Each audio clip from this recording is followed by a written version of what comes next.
Hello, and welcome to Verbling. Hi there, I'm teacher Oakley, and once again, it's Saturday, so it must be time for famous quotes.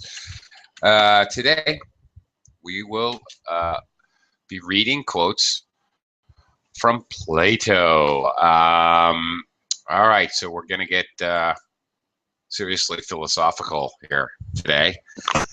We'll be reading quotes by Plato and discussing them, trying to interpret them as best we can, and sharing our thoughts about these various quotes. As always, I will attempt to explain any vocabulary that seems to be difficult, or any cultural references and or idiomatic language or meaning. But of course, this is Plato, so these are very old quotes, of course. And anyway, we'll talk about them. So, welcome to the class, Igor. Hello. How are you? Whoops. Okay. Well, come on back, Igor. We'll talk to you in a minute.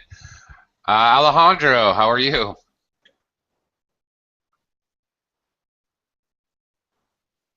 Hello, Alejandro?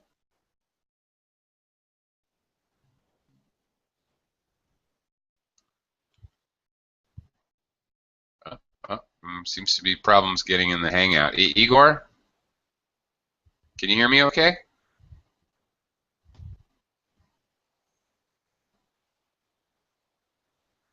No, people are bouncing in and out. Igor, can you hear me all right? Okay. Jabo, hello, Hello, how are you? teacher. Nice to Ah, meet you. there. Very good. Okay. Finally, I could talk to someone. Hi, nice to meet you. Am I pronouncing your name correctly? Jabo? Correct. Yeah. How do you know how to pronounce my name? It's a miracle. I Miracle. don't know. I, Okay. Yes, I got yes. lucky, that's all. Where are you from? I am from Taiwan. Taiwan. Oh, It, it, excellent. it is my first time to join your class. Nice to meet you here. And it's very nice to meet you as well. We're practically neighbors. I'm an American, but I'm currently living in the Philippines. So, hi. Hi, neighbor. Okay. All right. We've had some others. Who can actually talk to me is the question. Igor, are you mic'd Hello, up? Yes. Success. Very good. Awesome. Hi, Igor. How are you today? I'm doing fine.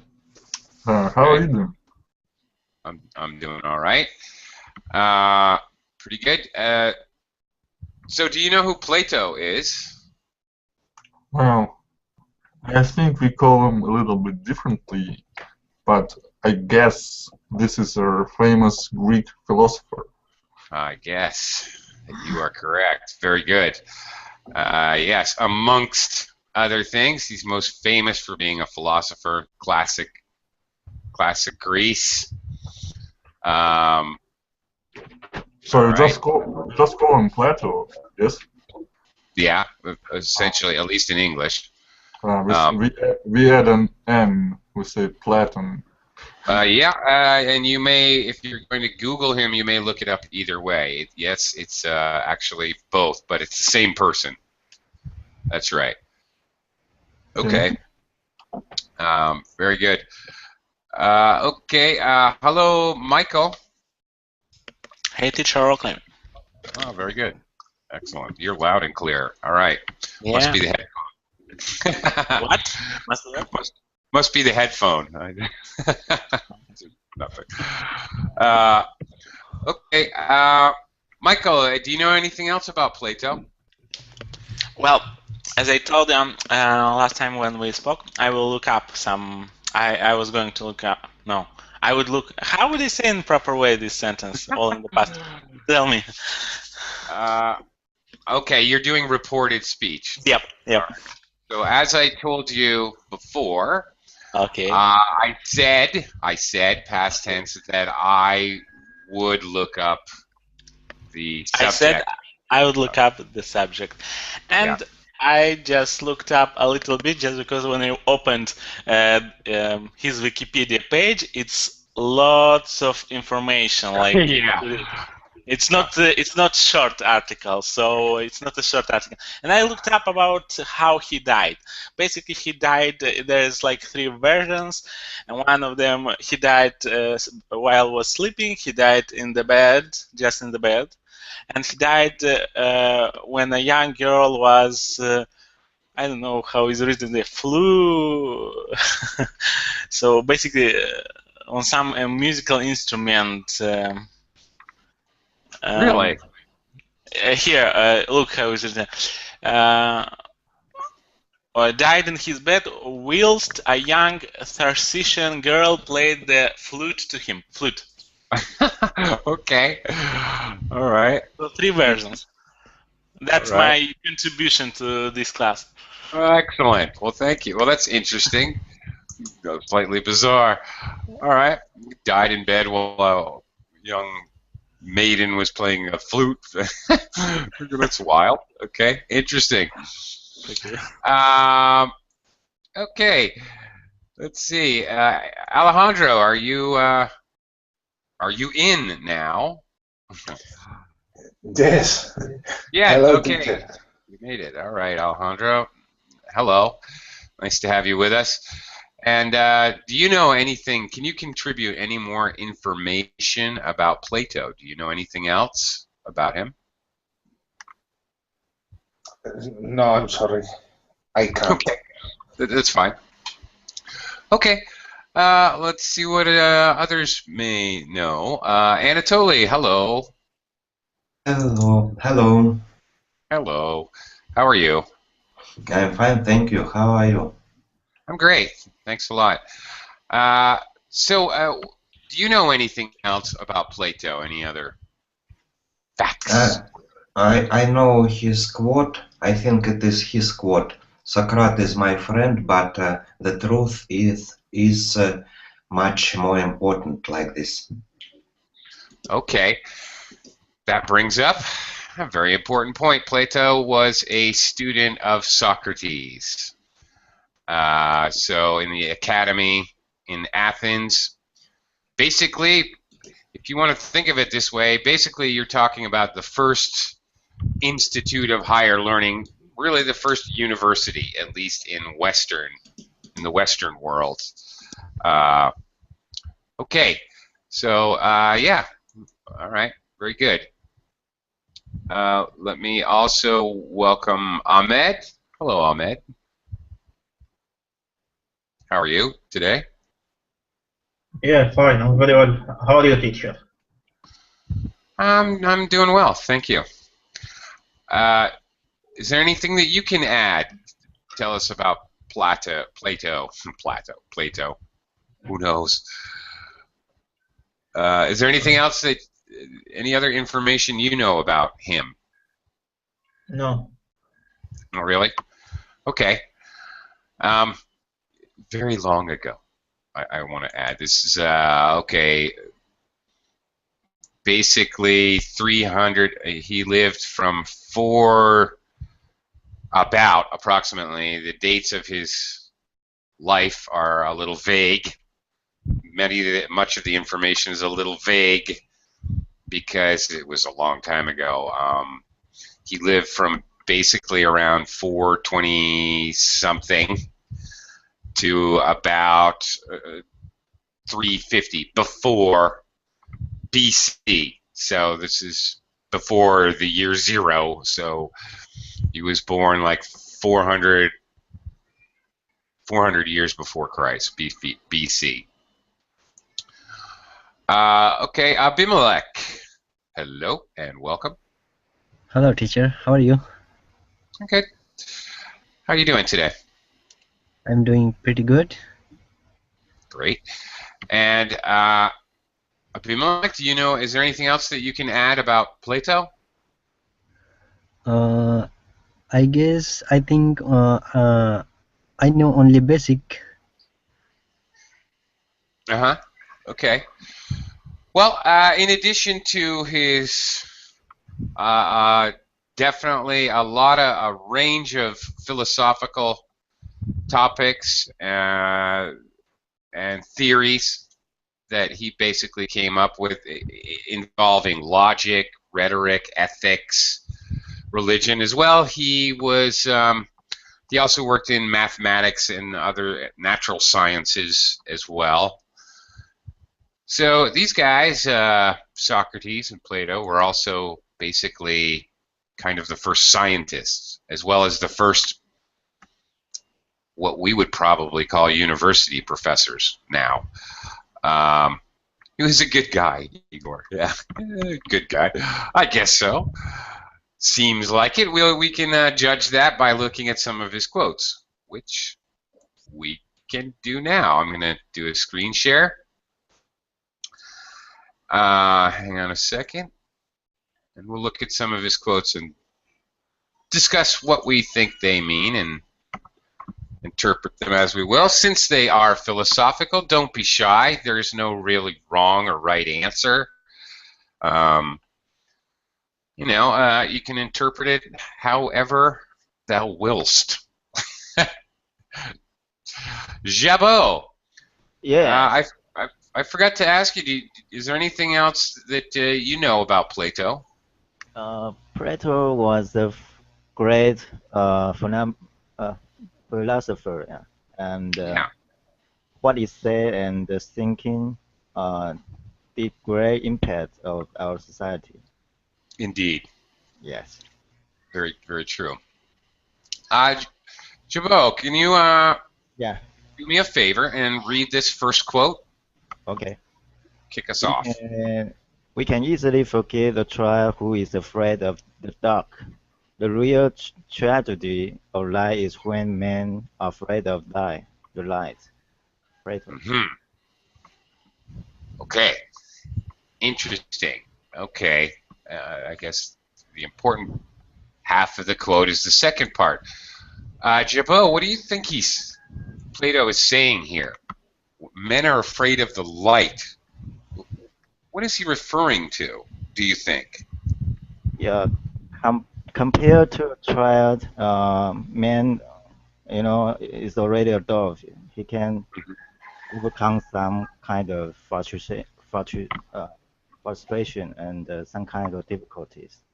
So men need to be strong than the child, yeah, when they Okay. face some kind of distress or some kind of difficulties. All right. Okay. Igor, let me talk to you for a minute. Yes. What do you think about this? What is he talking about? Men are afraid of the light. What is the light? Well, there is a couple of things I can think about here. Uh-huh. I think the most plausible one is that by light he means knowledge. Aha. Yeah. Like they're afraid to learn, and they thus stay ignorant and barbaric, and this is the real tragedy. Also, I think why I think this is a good guess is that at those times there were a lot of ignorant people, and they just were too superstitious to try to research into what things are, and they often condemned people that thought differently, like you're some kind of a wizard or a witch if you know more than I do, or you can make more than I do. Mm-hmm. Yeah. Right. And the other guess, like light, like maybe he's talking about people who are cowards. Like they're afraid of everything. Like if you're afraid of the dark, it's okay. It's like maybe it's a natural feeling to be afraid of this. But when you're afraid of everything, so maybe even this second idea coincides with the first one. Like they're afraid of knowledge. Mm-hmm. People Right. who are knowledgeable. Right. Okay. Excellent. Excellent job putting your ideas out there. Yeah, and I have a news flash though. There's still a lot of ignorant people. Oh, I agree. I agree. Do you, That's Michael? Yeah, I agree that there are lots of people Yeah. that they just don't want to like learn maybe new things, or maybe they don't want to improve in something, or they think they cannot do that, or they don't need that, or they look weird at you maybe if you know something better, something more information or something. They think, oh, he's crazy, he's too smart. That's impossible. How he? I don't know that. How he is so like well-rounded. Yeah, well-rounded. Okay. Yeah, like it always strikes me when I read a great example, like a scientific discovery, and there are people who comment like, "Why do I need that? They need to research into how we should live, like how we can become richer, or how we become a better society." And it's like it always strikes me why I can't understand that there are different lines of work. They're scientists. They do what they are meant to do. They are not meant to make you richer or something. I see that Igor is not like those people. He learned expression. It always strikes me, so that's kind of new. Yes, obviously. I think probably I could say everyone in this classroom is the type of person who is trying to better themselves through learning knowledge. I think that's actually, to me, that seems fairly obvious. Yeah, but in any case, yeah, Igor, I totally get what you're saying. I get very frustrated when I see people say things like, researching and developing alternate energy sources is a waste of time because obviously the best thing that the best method of producing energy is fossil fuels, and it's clear that it's like we should all just stop thinking and developing new ideas because we have the we already have the best possible ideas. I don't even understand that kind of thinking when people just say, "Oh, it's a waste of money and a waste of time to do space research or research into alternate energy forms or anything like that." Any statement like this sounds really dull and dumb to me. Yeah, I'm with you. I'm totally with you on that. Let me quickly welcome Nada. Sorry, I didn't Hi. Hi, how are you? Fine, thank you. How are you? Quite well. Thanks a lot. It's nice to see you again. Nice to see you. Nice to see you. Yeah. I guess it's my first time with you. Is it? Oh, okay. Yeah. Well, okay then. My mistake. I'm sorry. I thought you were somebody else. Okay. Hi, I'm Teacher Hi. Oakley. Nice to meet you. Nice to meet you too. Where are you from? I'm originally from Saudi Arabia, but I live in Australia. Okay. Well, how come you haven't picked up an Australian accent yet? I don't know. You didn't call me mate once. I lived here like 6 months. I didn't get the language to get the accent. Okay, there's still time for you to be corrupted. Okay. Well, welcome to the class. It's nice to have you aboard. Thanks. Okay. Let me talk to some others about this quote. Alejandro, what do you think of your fellow students' interpretation? Do you have another way to think about this? Do you think men are afraid of knowledge, if that's your interpretation, actually? What do you think of this quote? Light. Which kind of light? Alejandro, I think he means light beer. No, I'm just kidding. yeah. Yeah. It's a tragedy when men fear light beer. Yeah. No, that can't be right. Okay. I don't know. It's very rare, this state. Mm-hmm. Okay. The one thing that I find strange about, well, if we're considering that light is knowledge, if we're gonna What is dark? what? Yeah, but you anticipated me exactly. I wanted to ask like 1 minute ago, but yeah. Well, what do you think? What is dark? Does it mean that does a child fear lack of knowledge? Is that what he's saying? I mean, I don't know. I'm asking. I'm wondering. doesn't make any sense for me. No, well, yeah. Thoughts about that? The university is plenty of light, and we have many words. Indeed. I think he used the real meaning in the first sense, and the metaphorically, or the metaphor, I don't know how to say it, in the second sense. Yeah, he uses metaphor, the noun, yeah. or adverb. He uses it metaphorically. In okay. The second one. Yeah. I'm with you. You think so? Okay. Well, maybe it's meant to be physical, what it sounds like in the first one, and then more metaphorical in the second. Anatoly, do you have any thoughts about this? I agree with the previous opinion about that he told about knowledge, and the main idea, don't be afraid of knowledge, and he compared it with a child.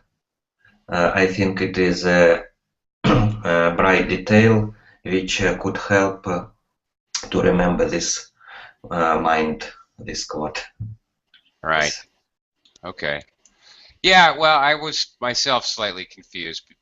Maybe not as totally correct about the first part, because I have children, and I know that my children, anyway, are if light is knowledge, then they're running at a blistering pace directly into the sun,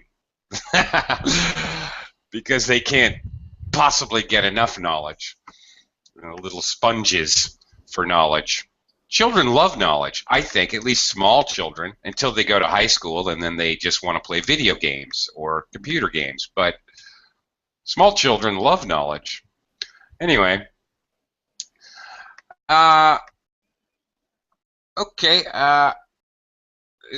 Ahmed or Abimelech, are either of you gentlemen have anything to add about the first quote? Yes. Sure. I also agree with what Igor said, but I was thinking about light. I think I'm not sure, but I wanted to say that children are afraid of the dark, and in the past, people were afraid of the sun.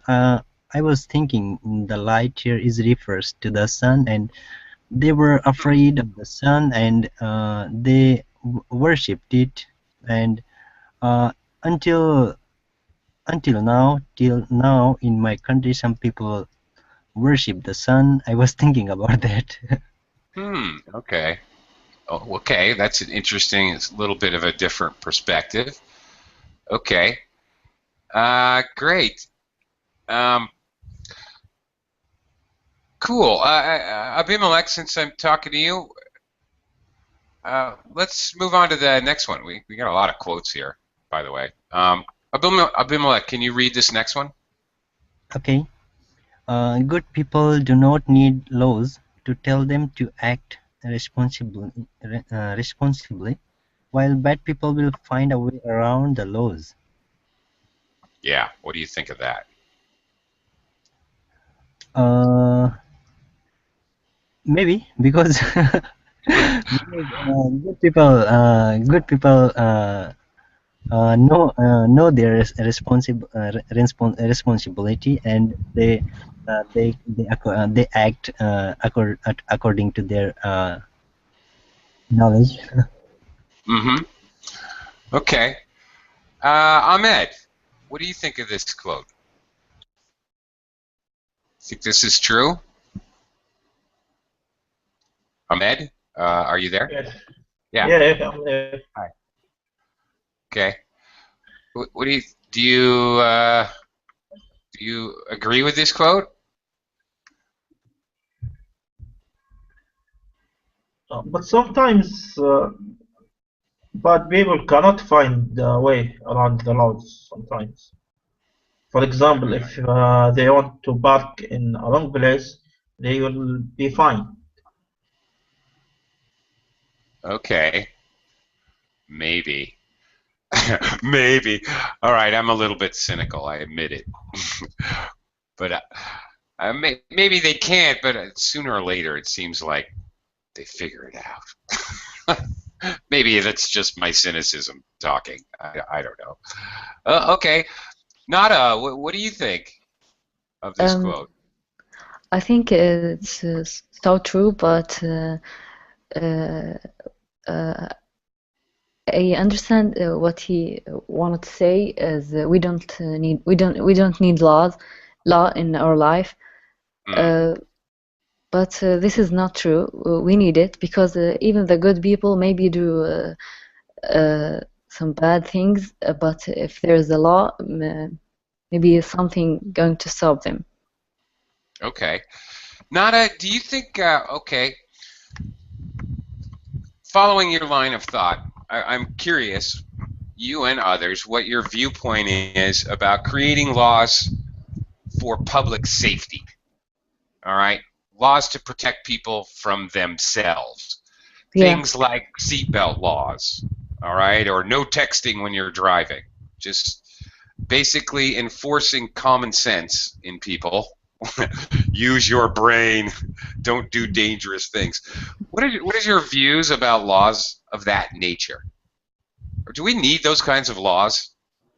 Yeah, because if you don't use your if you text while you're driving, you're going to hurt other people, not just you.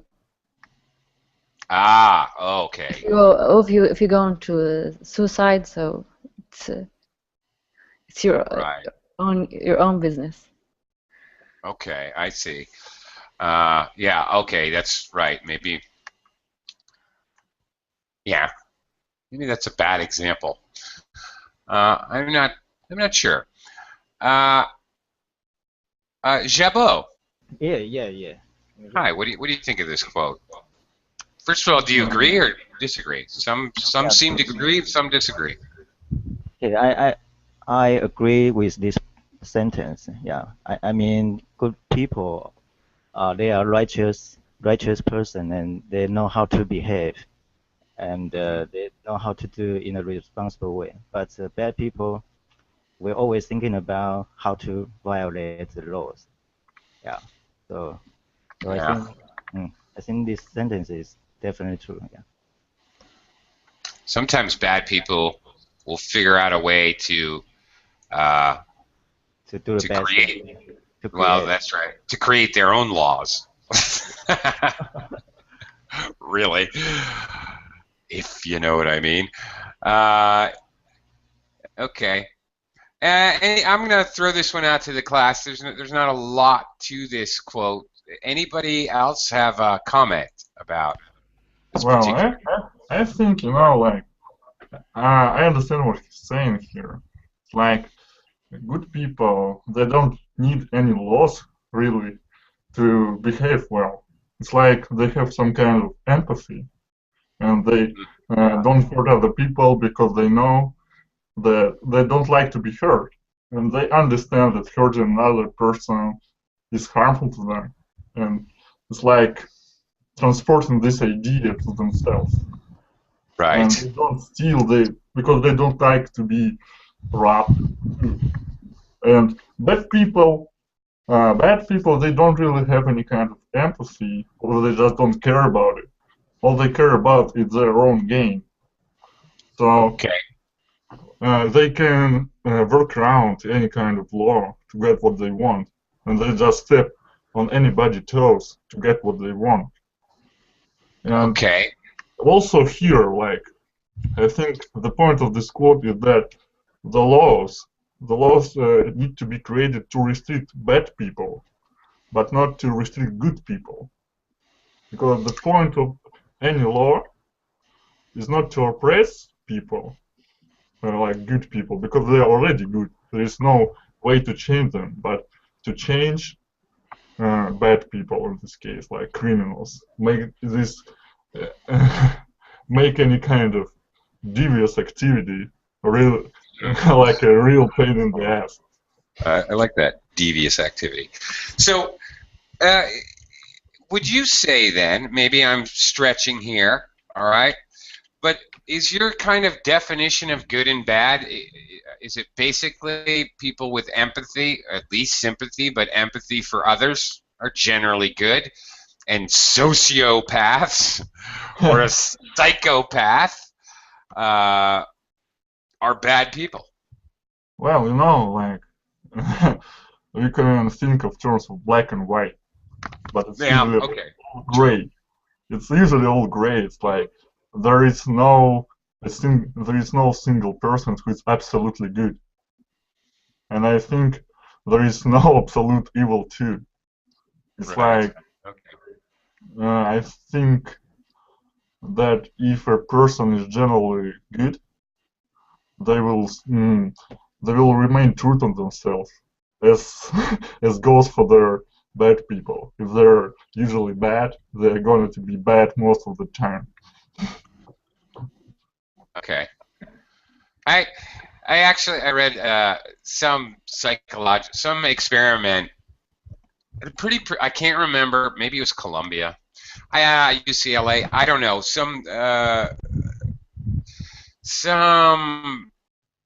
Maybe it was Stanford. I don't know. But anyway, some very prestigious university did a psychological test on CEOs in the United States, and it's very interesting because they found the general population, there were actually psychopathic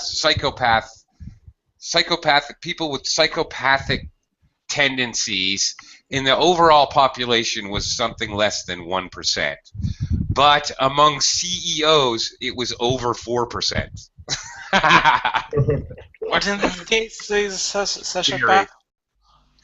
Sociopath is somebody who basically has, socially speaking, no sense of responsibility. So if they do something, they make some kind of an agreement, and it's going to make an entire village in Africa have to move. They don't really care. All right. So a sociopath basically has no conscience when it comes to how their effect on society. They just don't care. And a psychopath actually doesn't. Not only do they not have a conscience about their behavior, it goes along with what Igor was saying about being empathetic towards others, feeling what they feel. They don't feel at all. A psychopath actually doesn't feel anything. They have no ability to love or feel any real emotions about anything. So not only do they completely lack empathy, but they don't even have any really meaningful emotional capability. So anyway, so chew that over for a minute. All right, 4% of American CEOs are psychopaths. Well, it's like, when you don't have any kind of emotions, you're some kind of walking machine. Mm-hmm. You just think in kinds of logic, and you don't follow emotions. Like, exactly. If you don't have any responsibility or understanding of others' feelings, it's like all you care about is the outcome of your actions. Like if it's Precisely. profitable to you, then you're going to take it. Why not? That's it. That's it exactly. Yeah, that's the idea. Okay, before we move on, does anybody have any other comments about this particular good and bad people quote? Anybody else? Can we move on? All right, let's move on. Okay. Alejandro, can you read this next quote? Okay. The direction in which education starts a man will determine his future in life. Okay, determine. Yep, that's good. Oh, determine. All right, very good. Okay. All right, the direction in which education starts, a man will determine his future in life. Okay, Alejandro, nowadays it's becoming more and more popular all over the world to begin a child's education earlier and earlier and earlier, to the point of actually in the womb. You have people playing, I don't know, Beethoven and Bach and Chopin. They believe they're starting their education of the baby before it's even a baby. Depending on your view when life starts, but that's another topic. What do you think, Alejandro? When should a child be start their education? What do you think?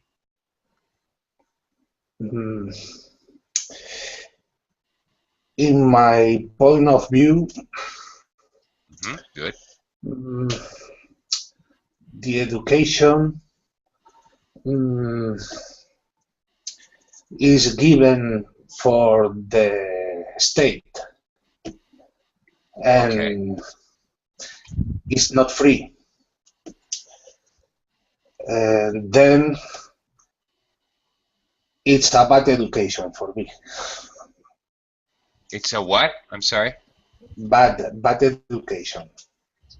Bad education? Yeah. Why? Okay. It's like a doctrine. A doctrine. Oh, okay. A doctrinate. A doctrinate child.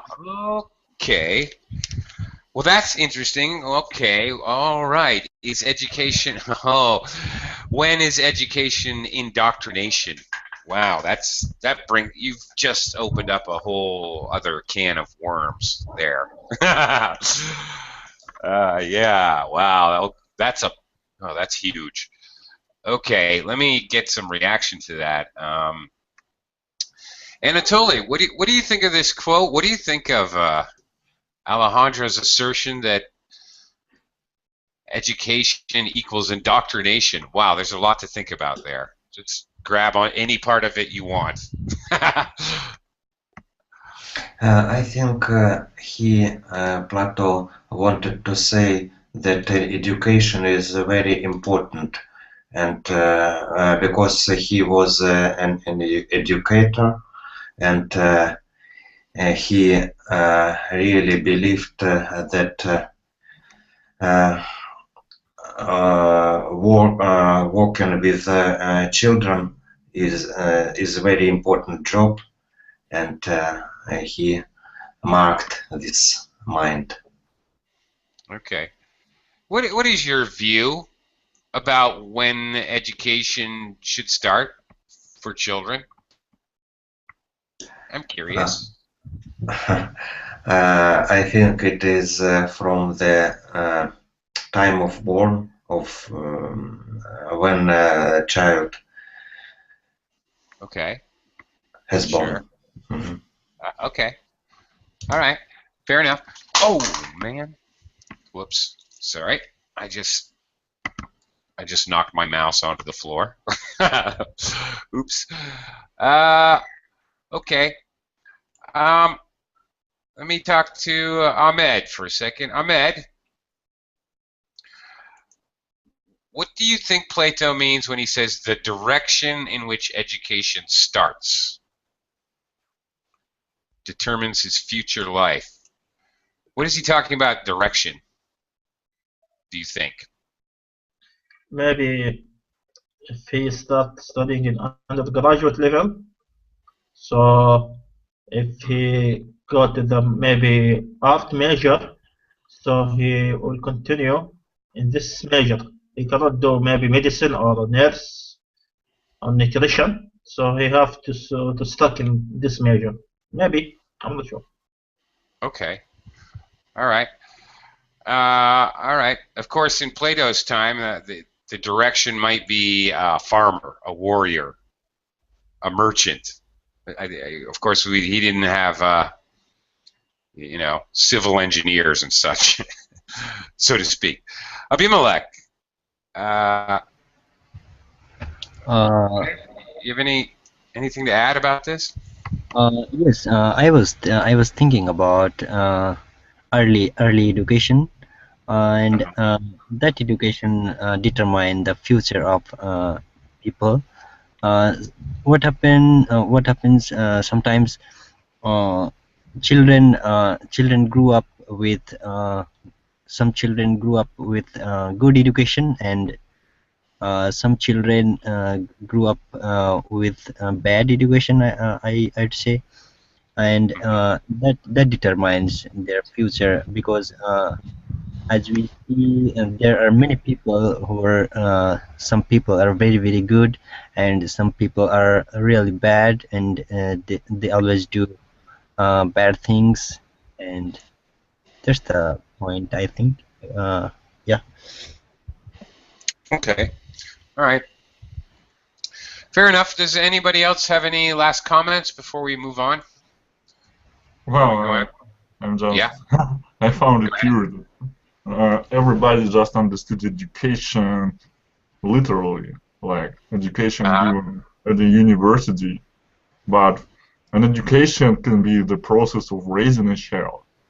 Like if you tell your child constantly to hit other people, that's what your child is gonna do when he's grown up. Right. Okay. Good point. Good point. I think this is just raise a child to be good people, like the continuation of the previous quote. Okay. Very good. All right. Good point. And most educators and psychologists all agree that there are different forms of intelligence, different ways of learning, and that those include social elements, social learning. Yeah. Also, I think like we were all educated in our native tongues. Like like I speak Russian, like Hunter speaks Spanish, you speak English. This is our native tongues, and it's like it was still an education trust. We didn't know it yet, but we just were born. It's like if I was born in the United States, I would speak English right now. And you are right now. Yeah, I am, but I don't speak it natively. You see. Right. Close. You're getting closer every day. Maybe. Maybe.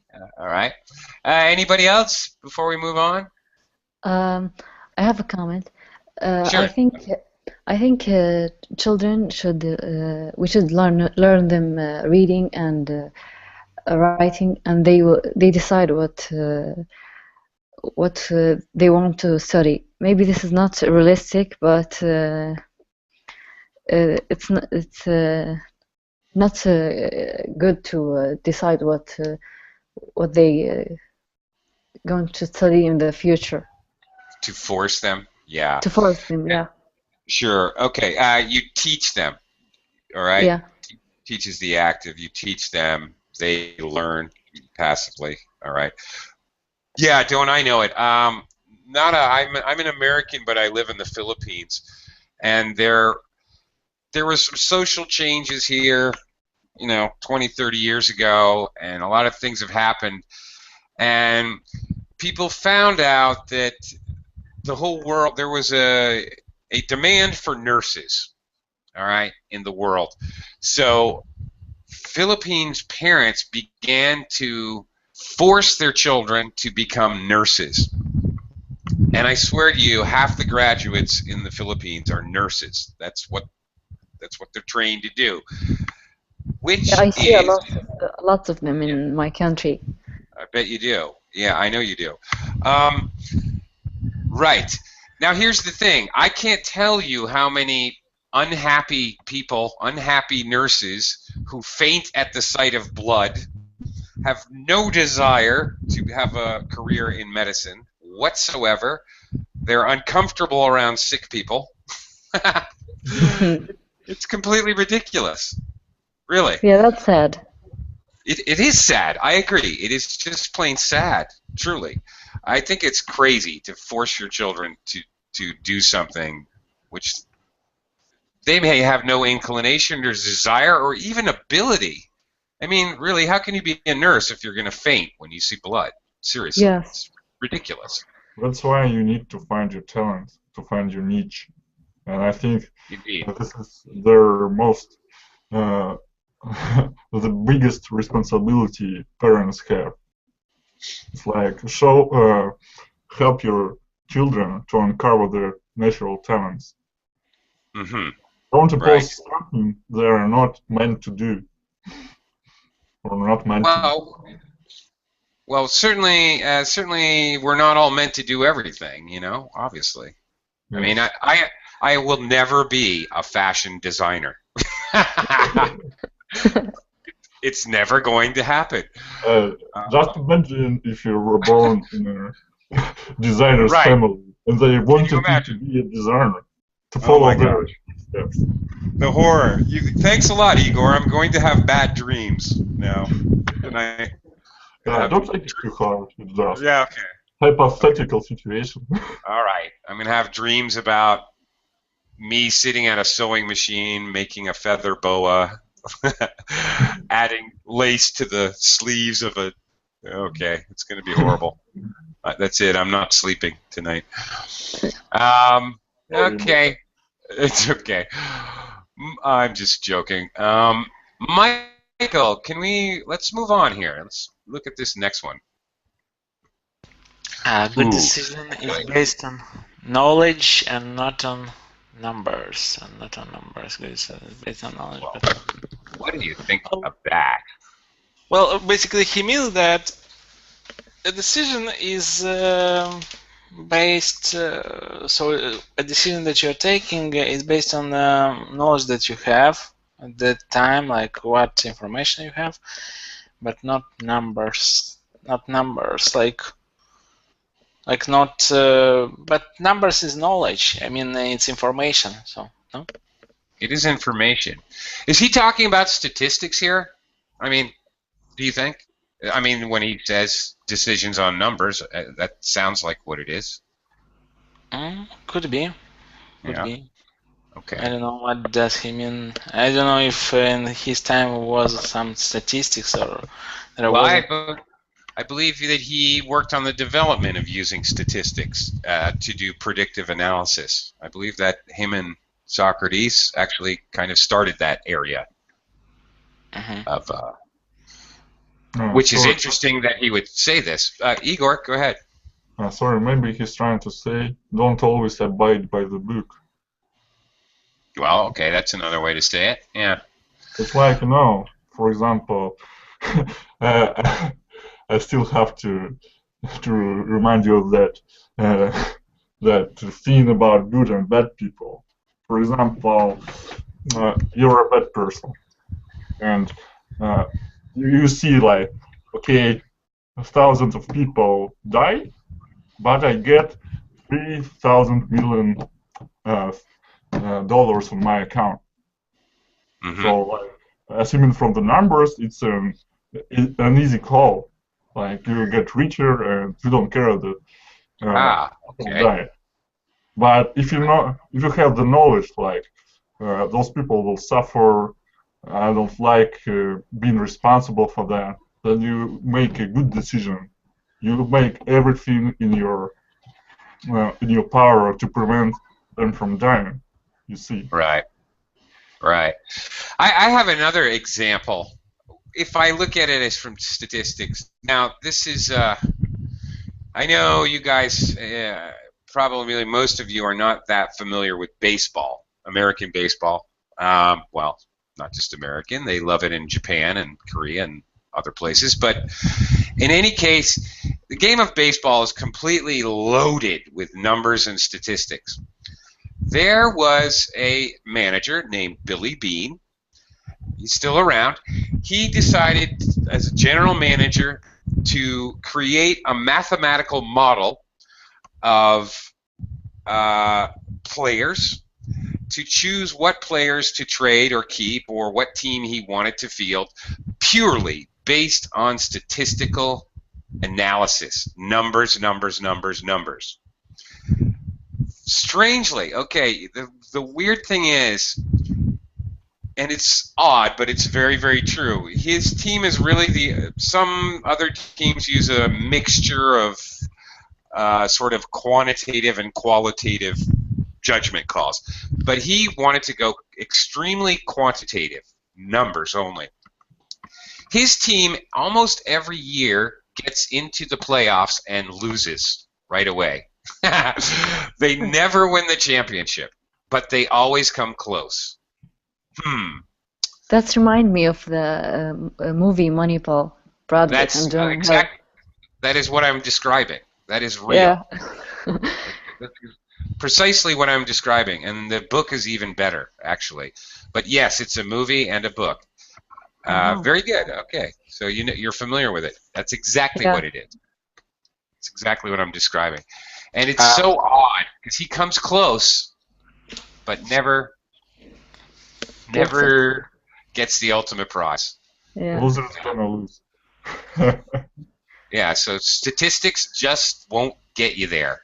I think it depends on what you are deciding.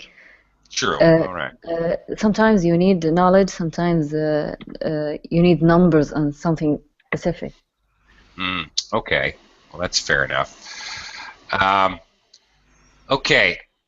Let me tell you my proverb, or was my quote. A good decision is not based on knowledge, but it's a game of numbers. Oh, you're taking it the other way. Yeah, is that correct? Game of numbers, or was the like? Well, that would be a more idiomatic way to say it, but that is, it's a game of numbers. Yes, that would be a way to say it. Absolutely. What does that mean? It's a game of numbers. It's well, sometimes we say it's a game when it's not a game. We're being idiomatic. It's okay. It's a game of, all right. We're just acknowledging that it's some kind of, you're talking about some kind of competition. Okay. All right. Yeah. All right. I really want to look at this next quote. Maybe even the next two. So I'm going to hustle us along because I'm very interested in your reaction to these quotes. Anatoly, can you do me a favor and read this one? One of the penalties for refusing to participate in politics is that you end up being governed by your inferiors. Governed, yes. Good. All right. Well. Well, what do you think of this quote? This quote is good for people who are refusing to participate in elections, for example, and because they are thinking that one vote doesn't matter. But if we don't participate in election, we can receive bad government, and we could be governed by bad government. And but in that case, he mentioned being governed by new inferiors, people who is low, on the lower level than he. Okay. I think so. Mhm. That George W. Bush Jr. comes to mind. As far as speaking as an American. Yeah, I agree with your thought, but if I could add something else, when he says participate in politics, I would take it further than just voting. Many people vote, but they vote for a name that sounds familiar, or a famous movie star, or somebody whose father they voted for because they're familiar with the name. It's shallow. It's extremely shallow. I agree. And it is not really participating in politics. They say, well, I voted. Yeah, but did you actually look at information about what the person's platform, what their proposals were, or did you just know their name? So, yeah, anyway, for me, participating in politics actually means getting off your butt and doing a little research. But that's my opinion. Throwing it out to the group, since we're kind of running out of time. Does anybody else have some observations or something to say about this quote? If not, we're going to look at democracy. Yay. Yeah. Yeah. Yeah. Yeah, we need that. Yeah, we need this one. All right. Abimelech, you haven't read one yet, I don't think. Can you read this one for me, please? Okay. Democracy is a charming form of government, full of variety and disorder, and dispensing a sort of equality to equals and unequals alike. Huh. Well, that's a mouthful. Okay. It's charming. I think it's funny that that Plato calls it charming. It's charming, delightful little diversion from reality. Okay. What do you think of this, Abimelech? Well, actually, I'm not getting the full literal meaning of this sentence. It's okay. I'm not sure if I am either. Okay, I love the variety and disorder part. This part is, I don't know, it's up for interpretation. A sort of equality to equals and unequals alike. I would have to assume that Plato thinks that some people are more equal than others. I don't know. Anybody else have a suggestion about this? An observation? Anyone? Anyone at all? Okay, then let me continue to scare you, since we only have a minute left, and I'll read this next one. I'll take this one. Dictatorship naturally arises out of democracy, and the most aggravated form of tyranny and slavery out of the most extreme liberty. Oh, big word. Yeah, big words. Big scary words, actually. Yeah. Actually, big scary idea, actually. All right, this doesn't frighten you. I don't know. Then I can't. In honor of Halloween yesterday, boo! I'll leave you with this last scary thought. So, no matter how democratic your society is, according to Plato, what you have to look forward to is dictatorship, tyranny, and slavery. Yay! Okay. Enjoy, everyone. Have a great weekend. Thank you. Okay. Thank you. All right. Thank you, guys. As always, very much enjoyed the class. I hope you did too, and I'll see you again here on Verbling soon enough. Bye. Thank you. All right. Thank you very much. Bye-bye. Take care.